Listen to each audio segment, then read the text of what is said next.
Ladies and gentlemen, please join me in welcoming Lisa Hill, Lauren's mom, to the stage.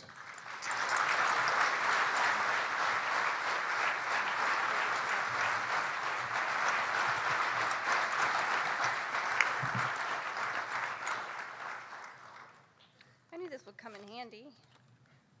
Speech holder. I wish I could report I did something fun and exciting, but all I did was step off a stair and my foot rolled off to the side and broke my fifth metatarsal. So now I've got this lovely home care boot as my shoe. Sorry if that made you cry. It makes me smile at this point because I get to see her, so it also motivates me and inspires me that her goal is to make sure we keep going for her, so it's good for me to see her. I'm Lisa Hill, otherwise known as Lauren's mom, or Mom Hill if it's part of the team. Before I get started, I want to thank John Palmer and Caitlin Berkey and the Ohio Hospital Association for allowing me to speak tonight. It's a true honor to be here. I'm excited about this opportunity because it's not just about cancer, but it's about what you guys do every day in the field. And it's not acknowledged enough. For me, my team that surrounded us at Children's Hospital was essential. They were assigned to us the night that Lauren was diagnosed, and to lack of my knowledge, when they all walked in, I thought they were on rounds, but it was actually our whole team, social workers, financial person.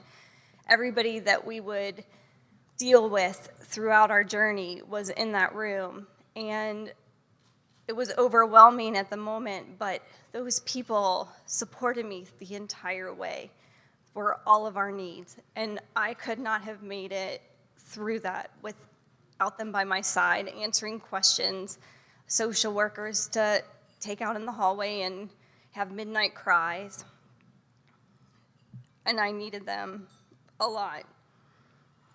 I worked at the hospital in home care, and for me, kids were patients. They were paper kids because I never really got to see them on the front line. And I learned quickly that you only read in the notes what you have to, because it either upset you that some kid has to deal with what they're dealing with, or you're really mad that it was self-inflicted by, a boyfriend who was shaken baby syndrome or whatever. And that really frustrated me, so I didn't read because it was sad. And I think, cancer is out there, and you see all the bald, heads and people fighting cancer, and but you never think it's gonna happen to you. One of the things I like to do in the room when I speak typically is to ask how many people, whether it's friends or families, to raise your hand if you've been affected by cancer. And if you want to show your hands, that would be great. If you have a friend or intimate family member. If you are a caregiver of that person, keep your hand up. And if you love them until they pass, leave your hand up. In your hand, like you're in your caregiver role.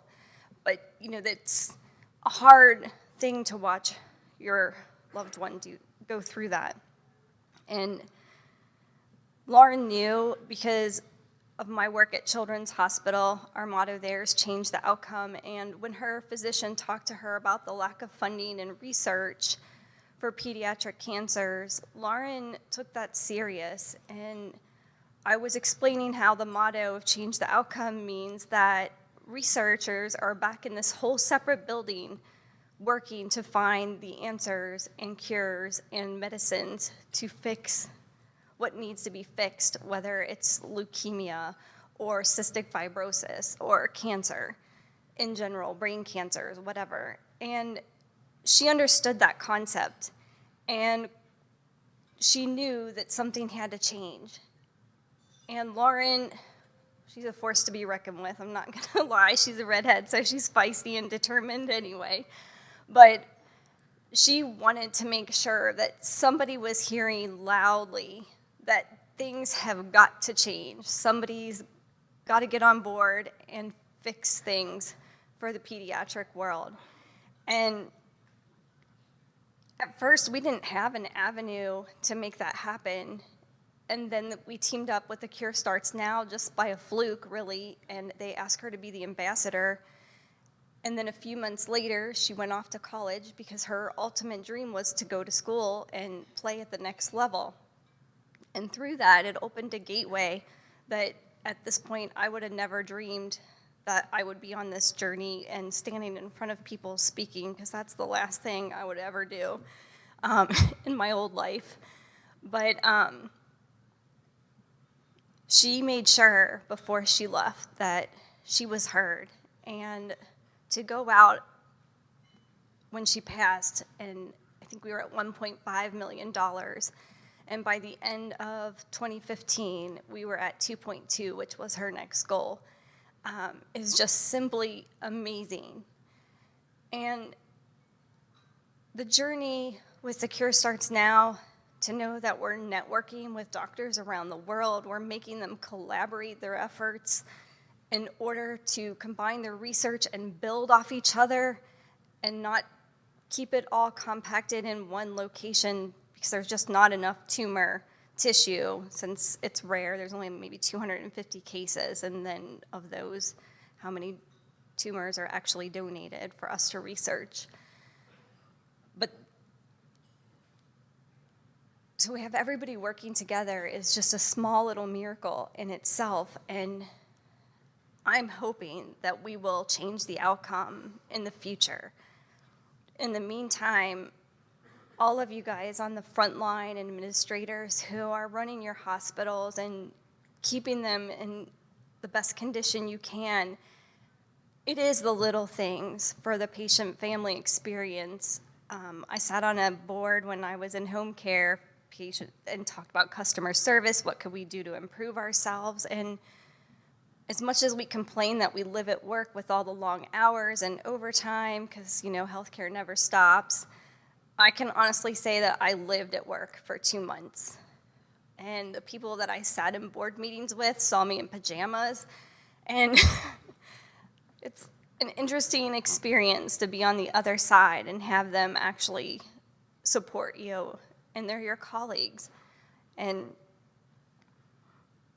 I couldn't have done it without them and all the little things that they do, whether it's bringing you puffs because you need them, 4x4-inch gauze pads that are not sufficient, neither is the sandpaper tissues. So if you're on the front line, stock up on a few mini puff packs. That goes a long way. But it's the gifts that we give, the smiles, the laughs, and I'll say we because my heart never left Children's Hospital, even though I'm on a separate journey, but that is so important for the families, just to be there and try to find something to brighten their day, whether it's in an adult world or pediatric world. It's the same. Everybody's cranky and irritable, but if you can make them crack a smile, then they're just gonna love you for doing it. And we just had the best time. Lauren actually was under an alias at Cincinnati Children's Hospital, so her last name was Hamptonshire, and we named our room the Hamptons, and we made sure that we had such a good time. Lauren liked to keep it lighthearted and fun and adventurous as much as we could, being confined at the hospital, but she gave them a really good run for their money and kept them highly entertained. And it was probably the funnest room on the floor because there was always something crazy going on in there, whether it's lacrosse with a washcloth because one of the teammates brought a lacrosse stick in and you were dodging rag balls, craziness. But it was we had fun. We lived until the end, and there's no regrets there. And I cannot, thank the hospital staff enough for living that journey with us and being there to pick her up if she fell, to help us in the shower, whatever the case may be. It was a wonderful, horrible experience, but we made the best of it with the best people we could around us. And I would like to thank all of you for what you do every single day out on the front lines or behind the scenes, if you're behind the scenes like I was. And although it's not recognized, getting bills paid is an important job. I hope to one day go back to the hospital. Medical's always been a niche for me. My pediatrician will tell you I'm horrible for business. But it's such a journey and an adventure. Thank you so much for having me here tonight and to speak with you. And if you want to jump on the cause, go out to layupforlauren.org. There's an actual full-length, what do I want to call, I lost my train of thought, documentary, sorry, that's the word I was looking for. Lauren's mission, she tasked Brad actually the night that we filmed her birthday. She wanted a documentary done so that people understood the disease from beginning to end. And Brad was able to produce the documentary, and it went on sale at our local Kroger stores here this week. And she would be so excited that this project that she pushed so hard for finally made it out there.